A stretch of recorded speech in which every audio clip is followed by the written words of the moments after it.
lapse sammu. Ta julgustas hääl, sõbralik ja hell. ja sellest ajast sinu sõbraks sai ta vana kutsuv kell. sai armsaks esimene klassituba, said armsaks sõbrad sinu kooliteel.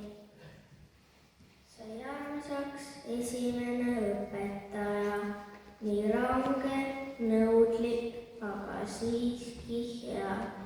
täis rõõmu oli kooli kellakaja, kui võisid koju viia, väga hea. kas mäletad, see oli üsna ammu, nüüd viimne koolikevad naeratab ja tasa lausub, hetkeks peab ta sammu ning vaikselt veidi kuulutab. kas kuuled praegu, heliseb ta sulle?